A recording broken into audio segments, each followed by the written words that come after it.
L'Église catholique fête tous les défunts. Au lendemain de la fête de tous les saints, l'Église du Christ, Sauveur universel, fait mémoire de tous les défunts.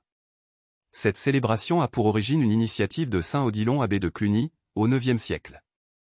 Par l'intermédiaire des nombreuses abbayes clunisiennes, cette pratique se développa rapidement à travers toute l'Europe, elle fut intégrée dans le calendrier de Rome au XIVe siècle. La prière pour les défunts fait partie d'une très ancienne pratique judéo-chrétienne. Dans la Bible, le deuxième livre des Maccabées, les martyrs d'Israël, enseigne l'efficacité de la prière et de l'offrande pour tous ceux qui sont tombés dans les combats de la foi. La liturgie chrétienne dans les prières eucharistiques, est-ce qu'on le remarque suffisamment, étend sa supplication à tous les morts dont Dieu seul connaît la foi, à tous ceux qui ont quitté ce monde et dont lui seul connaît la droiture. En ce 2 novembre, jour de la mémoire chrétienne sans frontières, nous nous souvenons d'abord des défunts de nos familles, de nos parents et de nos proches, de nos amis et de nos bienfaiteurs et aussi de tous ceux qu'on oublie. En allant fleurir les tombes de ceux et celles que nous avons aimés et connus, pourquoi ne pas fleurir aussi les tombes oubliées? Le sens de cette démarche, le symbole de ces fleurs, en d'autres pays, ce sont des cierges, des lumières. Elles expriment notre gratitude, la fidélité de notre affection et l'espérance de se rejoindre par-delà la mort dans la vie qui ne finira pas, dans la maison du Père. Ils revivront, par le souffle de Dieu, les ossements desséchés, proclamait le prophète Ézéchiel, au temps de l'exil. De cette espérance de la vie éternelle, une grand-mère disait au moment de sa mort, de son au passage, « Ne pleurez pas, je pars vous attendre, ne manquez pas le rendez-vous. » Et un jeune avait noté sur son agenda, comme par prémonition, la veille de sa mort dans un accident, contre la mort, il n'y a qu'un remède. C'est de vivre chaque jour, de manière immortelle. Une citation du Père Sertillange.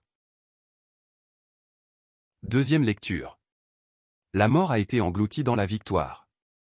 Lecture de la première lettre de saint Paul apôtre aux Corinthiens. Frères, c'est un mystère que je vous annonce. Nous ne mourrons pas tous, mais tous nous serons transformés. Et cela en un instant, en un clin d'œil. Quand, à la fin, la trompette retentira. Car elle retentira, et les morts ressusciteront, impérissables. Et nous serons transformés.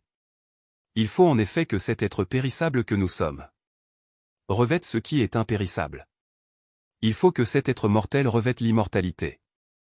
Et quand cet être périssable aura revêtu ce qui est impérissable, quand cet être mortel aura revêtu l'immortalité, alors se réalisera la parole de l'Écriture. La mort a été engloutie dans la victoire. Ô mort, où est ta victoire? Ô mort, où est-il, ton aiguillon? L'aiguillon de la mort? C'est le péché. Ce qui donne force au péché, c'est la loi. Rendons grâce à Dieu qui nous donne la victoire. Par notre Seigneur Jésus-Christ. Parole du Seigneur. Nous rendons grâce à Dieu. Évangile. Celui qui croit le Fils a la vie éternelle, et moi, je le ressusciterai au dernier jour. Alléluia. Alléluia. Moi, je suis la résurrection et la vie, dit le Seigneur. Celui qui croit en moi ne mourra jamais. Alléluia. Évangile de Jésus-Christ selon saint Jean. En ce temps-là, Jésus disait aux foules: tous ceux que me donne le Père viendront jusqu'à moi. Et celui qui vient à moi, je ne vais pas le jeter dehors.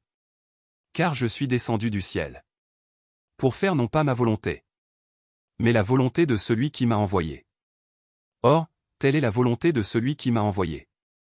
Que je ne perde aucun de ceux qu'il m'a donnés, mais que je les ressuscite au dernier jour. Telle est la volonté de mon Père.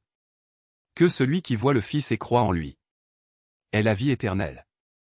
Et moi, je le ressusciterai au dernier jour. Acclamons la parole de Dieu. Louange à toi Seigneur Jésus.